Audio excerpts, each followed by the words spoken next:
The Holy Gospel is found in Luke, the 16th chapter. She said it was the 18th Sunday of Pentecost. I think of it as the season opener of the Vikings. Please stand to hear the gospel. Jesus said to his disciples, there was a rich man who had a manager that he got reports that the manager had been taking advantage of his position by running up huge expenses. So he called him in and said, "What's this I hear about you? You're fired, and I want a complete audit of your books." The manager said to himself, "What am I going to do? I've lost my job as manager. I'm not strong enough for a laboring job, and I'm too proud to beg. Oh, I've got a plan. Here's what I'll do. Then when I'm turned out into the street, people will take me into their homes." Then he went at it. One after another, he called in all the people who were in debt to his master. He said to the first, "How much do you owe my master?" He replied, 100 jugs of olive oil. The manager said, "Here, take your bill, sit down here, quick now, and write 50. To the next he said, "And you, what do you owe?" And he answered, 100 sacks of wheat. He said, "Take your bill and write 80. Now here's a surprise. The master praised the crooked manager. And why? Because he knew how to look after himself. Streetwise people are smarter in this regard than law-abiding citizens. They're on constant alert, looking for angles, surviving by their wits. I want you to be smart in the same way, but for its right using, every adversity to stimulate you to creative survival. So to concentrate your attention on the bare essentials so you will live, really live, and not placently just get by on good behavior. Jesus went on to make these comments. If you're honest in small things, you'll be honest in big things. If you're a crook in small things, you'll be a crook in big things. If you're not honest in small jobs, who will put you in charge of the store? No worker can serve two bosses. He'll either hate the first and love the second, or adore the first and despise the second. You can't serve both God and the bank. The gospel of the Lord. Thanks be to God. Please be seated, and I'd like to invite all my children friends to come up with me for the children's message. Well, today I'm going to talk about lament. It's not, the grace of God forgives you, loves you, da-da-da-da-da-da. It's about what happens in those times when your world has fallen apart. I think of lament as the authentic cry of a broken heart. And which of us hasn't been there, right?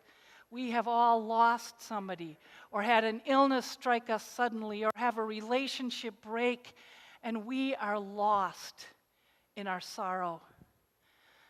Well, the book of Jeremiah is a good place for people who are lost in sorrow. What you heard Sandy read, that beautiful text, that was lament. And it was deep, and it was heartfelt. Jeremiah is a book of the story of the prophet Jeremiah, who God called. And when he called Jeremiah, Jeremiah said, "Don't choose me, I can't do it." And God said, "Well, I choose you." And so Jeremiah, his whole life, was kind of a reluctant prophet. But what he was called to prophesy was to the southern kingdom of Israel, of Judah, and to say to them that God was heartbroken over their unfaithfulness, over their cycle of following God, and then 2 generations later they start following the gods of the idols of the land in which they live, and then a few generations later they'd start following God. And Jeremiah was sent by God to begin another one of those cycles where the people followed God. But what you heard this morning from the book of Jeremiah was God's lament, that God's people were no longer being faithful. Now, I want to say that when God laments, I think that's a really heartwarming thing, to know that God is so sad that God is going to say, "I wish my eyes were a river so that I could cry more deeply. Am I not in this place? Is there no healing medicine for these people who are sick?" And God is weeping. And that's the message that God sends through the prophet Jeremiah, records it. God laments. I find that an incredibly comfortable reminder when I am sad, when I am heartbroken, to know that God has been in this place before me. God understands. My tears and my sorrow are precious to God who made me. And in fact, in the Psalms, it says that God takes all of our tears and holds them in a bottle. God cares deeply. When we lament, it's hard to talk about what's wrong. It's hard to talk about the big emotions. It's hard to talk about what's really happening inside of us. So I'm going to give you a few tips for if you're lamenting. Because when you lament, it's a big deal. First of all, if you are lamenting, if you are heartbroken, you don't need to feel embarrassed or ashamed or like you're doing something wrong. It is not unfaithful to cry out and say, God, where are you? Where did you go? Why is this happening to me? Why don't you love me enough to take this away? And God says, my promise is that I'd be here. This is the world. Things happen. But God's promise is that God will be with us. And when you say, I doubt it, God, that is not an unfaithful statement. When you doubt God's presence, it's okay. God's big enough to deal with that, and you will start to feel better eventually. Another thing to do when you're lamenting is that you want to find a faithful friend. You want to find somebody you can talk to. It's really hard to lament by yourself. It's what we want to do. When you are heartbroken, the last thing you want to do is be with somebody else, right? I want to go and sit in my apartment, and I might start streaming something on Netflix that'll take me 2 days to watch the whole thing, and that's what I want. But what we really need is not to isolate ourselves, but to be with people who care about us, people who understand us, and people whose hearts may likewise be broken. The third thing you might want to do is take your time with lament. Don't feel like there's a set period, okay, I've grieved a week, that's all I get. Friday was 6 months since my dad died, and I have found myself in the last week sitting in my chair at home crying and just saying, Daddy, just please come back and let us go back to the time when you were healthy and everything was good, and I just sob for that. I beg for that. Now, I don't really want that, right? I don't want my dad to come back from heaven, but I need to cry out my heartbreak before God and before, everyone who listens. Just please understand how my heart feels. And that's what we need. We need to find faithful friends and get out of ourselves. Then, and we need to take our time. Then 3 things that go together: sleep, nourishment, and exercise. The science has demonstrated that when we are brokenhearted, when we are really sad, we actually have a change in our brain chemistry. And lament slows us down. Sorrow slows us down, and we can't remember, we can't concentrate.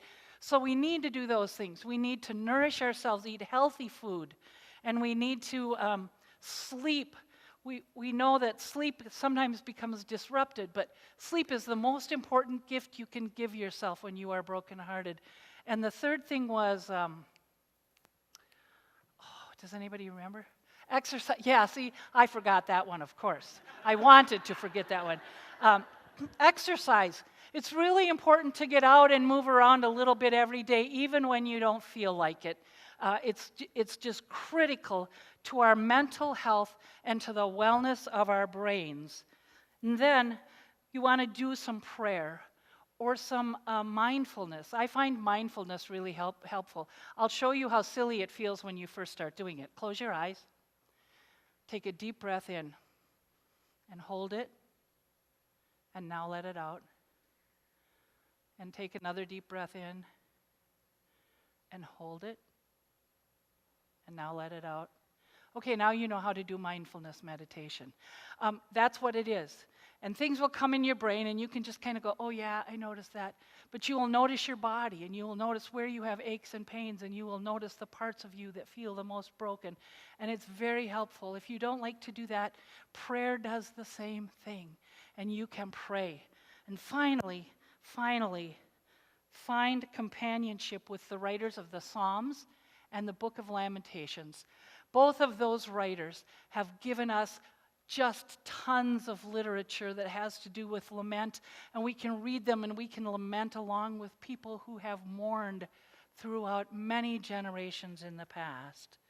Now, if you're walking with somebody who's lamenting, I have a few pieces of advice for you as well. First, the most important gift you can give somebody who's lamenting is to listen to them. It's maybe the hardest thing in the world to do. Somebody says to you, I feel horrible. My grandma died. Oh, yeah, my grandma died when I was 9, and I was really sad then. Not too helpful. Listen and let them pour out the depths of their hearts, and you don't have to respond beyond, I'm sorry. That must be horrible. I bet your heart is breaking. You don't have to try and fix it. That's the second thing. Often we try and say something. If someone is lamenting, we say, well, it's going to get better. By tomorrow, you're going to feel better. No, you're not going to feel better by tomorrow. And what you want to do is you want to sit with someone who's lamenting. I don't think you actually are, but maybe you are. And just say, I'm here for you. And Pastor Dan here asks the best question in the world for someone who's a friend of a lamenting soul. He says, what can I do to help? That's what he said to me several times, and I've usually told him. But the deal is, that's the best gift you can give to somebody lamenting, not to decide what they need, but to ask them how you can help, to cry with them if that's what's necessary. You don't have to say things like, God works everything for good, so this is going to work for good. No, we know that's a wonderful Bible verse, but it doesn't help somebody whose heart is broken, you know what I mean? Or we say things like, well, everything happens for a reason. Well, no, it doesn't. We live in a world that sometimes seems random, and maybe it happens for a reason, but we don't know, and it doesn't help to say that to someone who's heartbroken. It might make me feel better, but it won't make you feel better. We don't need to say things like, you need to man up. Come on. You just need to man up. If you man up, this is going to be... we work so hard in this state to keep a stiff upper lip. And I think that we are better off when we talk to each other. So don't feel like you need to man up. And then give one another gentle reminders that it won't be like this forever. This depth of pain, it will get better. It will. You don't have to make it better now. I won't try and make it better now. But someday, it will get better. In fact, we've made a new mission statement here. The council adopted it at the last meeting, reaching out with a voice of hope. And I said, I love that because I have at home a stack of cards about this big from when I was out on leave. And that was this congregation reaching out with a voice of hope. And it gave me hope. And that's a wonderful gift to give one another. It's the best gift in the world. When you are feeling down, when you are heartbroken, when you are lamenting, share with one another the gift of hope. It won't be like this forever. It will get better. But for now, let's just sit here. That's all we have to do. What I'd like you to do this week then is to think about that. Just ponder the times that you have lamented and what would have been helpful to you. Or if you're lamenting now, what would be helpful to you in your brokenheartedness? I encourage you to think about that because we will all be brokenhearted again. Sadly, we will all have broken hearts again. And next week, we'll go back to the happy side of Jesus. So, God be with you. Amen.